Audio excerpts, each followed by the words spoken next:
দিনটা ছিল সরস্বতী পুজোর দিন।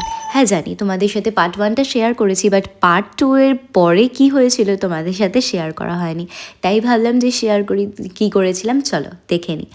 সকালবেলা তো কড়াইশুঁটির কচুরি আর সাথে আলুদম খেয়েই নিয়েছিলাম, আর তারপর ভেবেছিলাম হয়তো সরস্বতী পুজোয় এবার হয়তো কোনো জায়গায় বেরোনোই হবে না, তাই জন্য আমি বাড়িতেই ছিলাম। কিন্তু তারপর কিন্তু তনু চলে এসেছিলো আমাকে সারপ্রাইজ দিতে, আর আমি তো ছিলাম আমার নিজের বাড়িতে, মানে আমার বাপের বাড়িতে। তারপর তনু যখন এসে বলল যে চল কোথাও বেরোনো যাক, আমি বললাম ঠিক আছে চল বেরোই কোথাও। কিন্তু আমি কিন্তু ভাবতেও পারিনি যে ও আমাকে কোথায় নিয়ে যাবে। তো চলো ব্লগটা দেখতে দেখতে জানতে পারবে যে আমি ঠিক কোথায় যাচ্ছি। আর অ্যাকচুয়ালি রাস্তাঘাটটা দেখে নিশ্চয়ই বুঝতেই পারছো যে আমি কোথায় যাচ্ছি। হ্যাঁ, আমি কিন্তু কলকাতায় চলে এসেছি, আর সূর্যটা কি সুন্দর লাগছে না, তাই আমি অবভিয়াসলি ক্যাপচার করেই নিলাম। ও দেখে কে কে বুঝতে পারছো বলো তো, গেস করো। ইয়েস, আমি এখন চলে এসেছি কিন্তু the West Bengal most prestigious luxurious 5 star হোটেলে। এটা হলো আইটিসি রয়্যাল বেঙ্গলে। আর এখানে কিন্তু আমি ফার্স্ট টাইম গেছিলাম, যেটার অ্যাম্বিয়েন্সটা দেখে আমার ভীষণই পছন্দ হয়েছিল। মানে এতটা ভালো লাগছিল, তাই বলছিলাম যে সব জায়গায় কিন্তু সুন্দরভাবে কিন্তু আমার ভিডিওস ফটোসগুলো কিন্তু অবভিয়াসলি নেবে। তাই সেখানে কিন্তু ঘুরে ঘুরে আমরা সমস্ত ফটোস ভিডিওসগুলো নিচ্ছিলাম।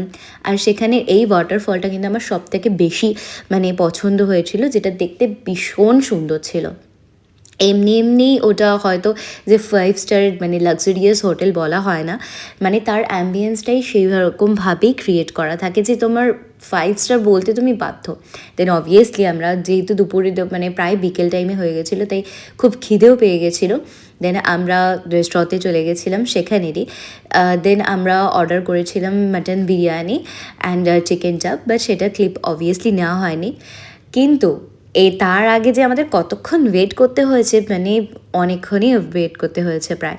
তারপর চলে গেছিলাম ওয়াশরুমের মিরারটা দেখে, মানে এক মেয়ের তার মিরারের সাথে যে অবসেশনটা থাকে সেটা নিশ্চয়ই সবাই আমার সাথে রিলেট করতে পারবে। অ্যান্ড অবভিয়াসলি আমি নিজেকে দেখে নিশ্চয়ই ক্যাপচার করবো, এটা তো স্বাভাবিক একদমই। আর সেদিন যেহেতু সরস্বতী পুজোর দিন ছিল, তো চলো দেখে নাও যে তনু কি বলতে চায়। সবাইকে হ্যাপি সরস্বতী পুজো। ওয়াও, কিছু শুভেচ্ছা অভিনন্দন। আর বল আমরা আইটিসি, এটা বলার কিছু নেই, সবাই বুঝতেই পারছি। সবাই বুঝতেই পারছি। আর সবাই ভালো থাকো, সুস্থ থাকো, মন দিয়ে। আর পুরো সরস্বতী পুজোটা কিন্তু আমার ভীষণ ভালো কেটেছিল, যেটা তোমাদের সবার সাথে কিন্তু আমি শেয়ার করলাম। তো চলো, রাত হয়ে গেছিলো, তারপর বাড়িতেও ফিরতে হতো। That's it for today.